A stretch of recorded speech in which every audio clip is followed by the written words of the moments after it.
جی السلام علیکم سر۔ سر میرا سوال یہ تھا کہ سر یہ جو پیغمبر ہوتے ہیں سر ان کو آپ نے جیسے ابھی تھوڑی دیر پہلے بات کی کہ ان کے اوپر اللہ تعالیٰ کچھ خاص حقائق جو ہیں ان کے سامنے واضح کر دیتے ہیں، اور سر پھر وہ ایک ایمان کے اوپر کھڑے ہو جاتے ہیں اور ایک استقامت ان کو حاصل ہو جاتی ہے۔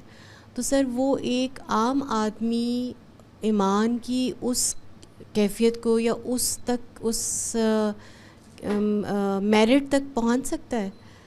یعنی وہ حقائق تو نہیں دیکھ رہا اور وہ اس طرح کا ایکسپیرینس بھی نہیں کر رہا، صرف سن رہا ہے اور حقائق کے اوپر، دلائل کے اوپر بات کو مان رہا ہے، لیکن حقائق کو اپنے اس طرح سے مشاہدے میں نہیں آ رہے اس کے، تو کیا اس کے اوپر استقامت بھی اس طرح کی حاصل ہو سکتی ہے جو پیغمبروں کو ہوتی ہے ایک عام آدمی کو؟ پیغمبر کا معاملہ اور عام آدمی کا معاملہ جوہری طور پر مختلف ہو جاتا ہے۔ اس کے لیے حقائق عین الیقین بن جاتے ہیں۔ آپ دیکھیے سورہ نجم میں کیا تصویر کھینچی ہے، یعنی آسمان کھول دیا گیا، سدرۃ المنتہا سامنے ہے، اس پر تجلیات کا نزول ہو رہا تھا، اس کے لیے الفاظ کی تعبیرات ختم ہو گئیں، یہ قرآن نے بیان کیا ہے۔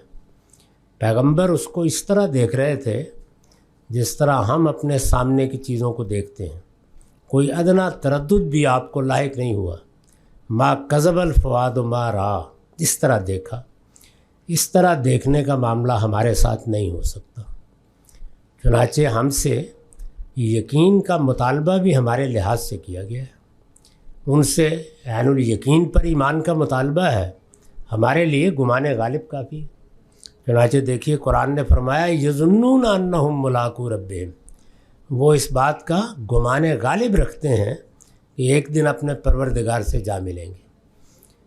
ایمان کے مطالبے کے بعد عمل کا مطالبہ ہے، استقامت کا مطالبہ ہے، وہ بھی اللہ تعالیٰ جتنا علم دے رہے ہیں اس کے لحاظ سے کر رہے ہیں۔ بلکہ ہم مسلمانوں کو تو بہت سی چیزیں والدین سے میراث میں مل جاتی ہیں، وہ لوگ جو مسلمان نہیں ہیں، جن تک اسلام کی دعوت نہیں پہنچی، ان کو اللہ نے جتنا علم دیا ہے اس کے مطابق ان کو ماخوذ بھی ٹھہرائے گا، اس کے مطابق جواب دہی بھی ہوگی، اور اس کے مطابق ہی ان سے استقامت کا بھی مطالبہ ہے، کیونکہ اللہ تعالیٰ کا قانون یہ ہے کہ ما انا بظلام للعبید، میں اپنے بندوں پر ذرہ برابر بھی ظلم نہیں کرتا۔ چنانچہ قاعدہ یہ ہے کہ لیبلوکم فی ما آتاکم، جو میں نے دیا ہے اسی میں آزماتا ہوں۔